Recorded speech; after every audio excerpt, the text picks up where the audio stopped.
या आंदोलनाच्या निमित्ताने एक गोष्ट समजून घेण्याची गरज आहे की हा कायदा केला कोणी।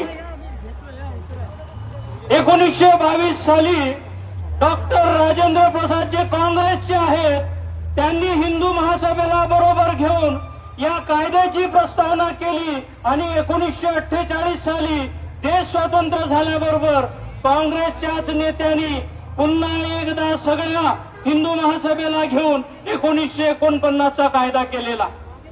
आमची मागणी अत्यंत लहानशी आहे की जर तथागत बुद्धांना त्या ठिकाणी ज्ञानप्राप्ती झाली असेल आणि युनेस्कोने जर त्याला जागतिक वारसा ठरवला असेल तर त्याचं व्यवस्थापन बौद्धांकडे असलं पाहिजे। खूप लहान मागणी आहे, पण तिथे सुरू काय आहे तर तिथे पिंडदान केलं जाते।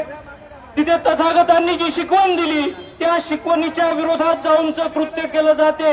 आणि म्हणून या लढ्याची सुरुवात होत असताना तिथे 19 मुख्यमंत्री जे आहेत ते काँग्रेसचे झाले, पण एकाही मुख्यमंत्र्यांनी हा कायदा जो अस्तित्वात नाही तो कायदा बंद करण्याचं काम केलं नाही। या देशामध्ये 2014 पर्यंत 10 पंतप्रधान जे आहेत ते काँग्रेसचे झाले, पण त्या काँग्रेसने हा कायदा बदलला नाही। आणि आज त्याच काँग्रेसचे नेते सभागृहामध्ये जाऊन भाषण करतात की हा कायदा बदलला पाहिजे। अरे नालायकांनो, 45 वर्ष तुमच्या ताब्यात सत्ता होती तेव्हा तुम्हाला हे बदलता आलं पाहिजे होतं, मात्र तुम्ही ते बदललं नाही। आणि जेव्हा ऍडव्होकेट बाळासाहेब आंबेडकर, भीमराव साहेब आंबेडकर, मीराबाई आंबेडकर, भैयासाहेब आंबेडकर यांनी ह्या बौद्ध धर्म वाचवण्याची सुरुवात केली होती त्यावेळी फक्त आणि फक्त जेव्हा आनंदराज आंबेडकर साहेब रस्त्यावर उतरले तेव्हाच या मैदानाच्या बाहेर हे आंदोलन आलं।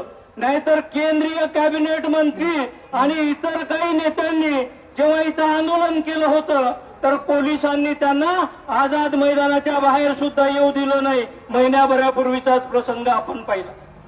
आणि तेच कॅबिनेट मंत्री, तेच केंद्रातले मंत्री बिहारच्या मुख्यमंत्र्याकडे जाऊन निवेदन देतात, अहो तुम्ही बाबासाहेबांच्या नंतर बौद्ध समाजाचे केंद्रात असलेले मंत्री आहात, मुंबईतून तिथे गेलेले आहात, तुमचं काम आहे की लोकसभेमध्ये हा ठराव मंजूर करून तो कायदा दुरुस्त झाला पाहिजे, तो करत नाही।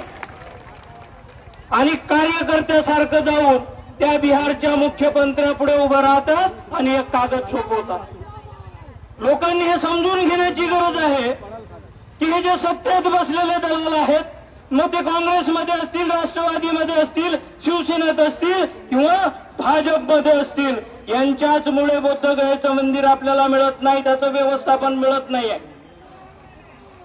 यांना एकदा ठोकायला सुरुवात करा। त्यांच्या कॉलर पकडल्या की आपोआप बौद्धगयाचा कायदा मुक्त करण्यासाठी हे सगळेच्या सगळे राजगृहाच्या पायथ्यावर येऊन उभे राहतील आणि सांगतील की साहेब तुम्ही चला आपण कायदा दुरुस्त करून घेऊ।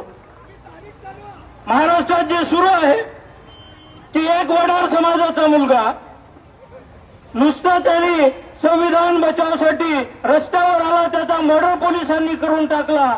आणि जर बाळासाहेब आंबेडकर नसते तर त्याचा मर्डर सुद्धा पोलिसांनी पचवला असता।